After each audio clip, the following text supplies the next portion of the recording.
কিসের বিপ্লবী সরকার, কিসের রক্তের সরকার? আপনারা একটা দূরগতি এবং অনাথ সরকার। আপনার ছাত্র সমাজ এই ঘোষণাপত্র চুরমার করে দেবে। ওদের থেকে শিক্ষা গ্রহণ করুন। ছাত্র শিবির একটি দুর্বার আন্দোলন, ছাত্র শিবির এক লক্ষ টাকা ছুটে দেওয়া আন্দোলনের নাম। জুলাইয়ের 1 বছর শেষ হয়ে গেল।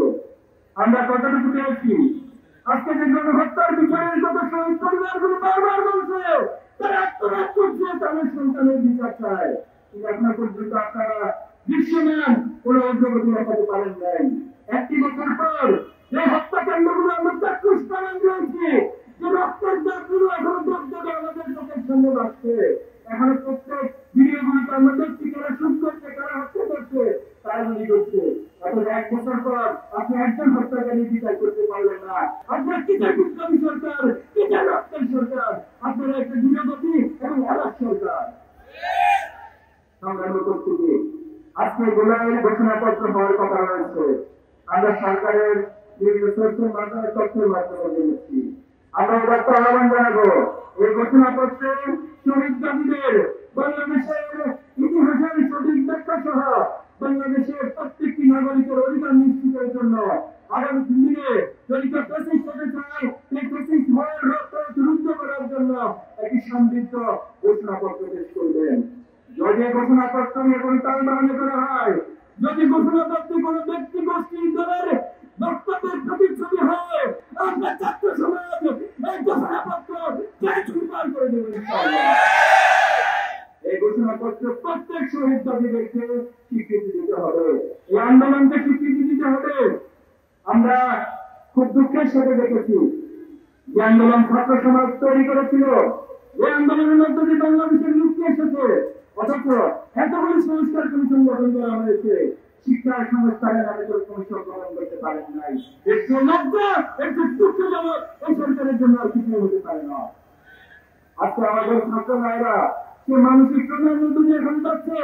আমরা যারা ভাই হারিয়েছি, আমার বন্ধুকে হারিয়েছি, আমার ভাই বোনদেরকে হারিয়েছি, আমরা এখনো সে রক্তের দাগগুলো আমাদের চোখ থেকে যায় নাই। অথচ এই শিক্ষার্থীদেরকে নিয়ে তাদের মানসিক চাপ দূর করার জন্য একটি বিশেষ ব্যবস্থা গ্রহণ করা ছিল, সেটা করেন নাই। আমরা দাবি জানাচ্ছি অতি সত্তর শিক্ষাঙ্গনগুলোকে শিক্ষার্থীদের উপযোগী করে, শিক্ষার্থীদের নিরাপত্তা নিশ্চিত করে, শিক্ষার্থীদের সঠিক অধিকার নিশ্চিত করে আপনাদেরকে যথাযথ উদ্যোগ গ্রহণ করতে হবে। আমাদের সংক্ষিপ্ততার কারণ দেখিয়ে ছাত্র শিবিরকে গত বছর 1 আগস্ট নিষিদ্ধ করেছিল, আপনাদের মনে আছে? ছাত্র শিবিরকে নিযুক্ত করার মাত্র 5 দিনের ব্যবধানে বাংলাদেশ ছেড়ে পালিয়ে যেতে বাধ্য করা হয়েছে।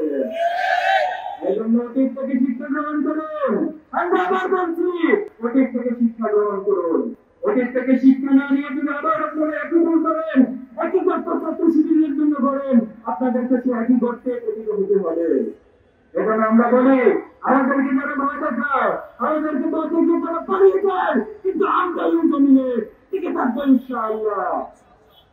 সংগ্রামের উপস্থিতি আমরা চমক লাগানো কোনো কিছু দেখাতে চাই না বাংলাদেশকে। আমি আবার বলছি, ছাত্র শিবির চমক লাগানো কোনো আন্দোলনের নাম নয়। ছাত্র শিবির একটি দুর্বার আন্দোলন, ছাত্র শিবির 1 লক্ষ টাকা ছুটে দেওয়া আন্দোলনের নাম।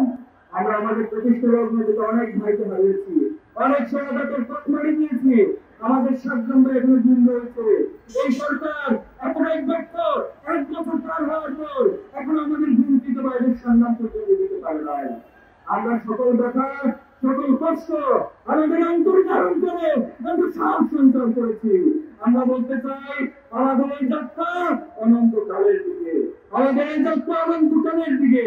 আমাদেরকে বাধাগ্রস্ত করতে এসে নিজেদের জন্য নিজেরা ভুল পথ বেছে দিবেন না, নিজেদের ক্ষতি নিজেরা সাধন করবেন না। আসুন আমরা একটাই কথা বলতে চাই, আমরা জুলাইকে ধারণ করে, জুলাইয়ের শহীদদেরকে ধারণ করে, জুলাইয়ের আহতদেরকে ধারণ করে, জুলাইয়ের জাতিদেরকে ধারণ করে তাদের প্রত্যাশিত বাংলাদেশ গড়ে তুলতে চাই।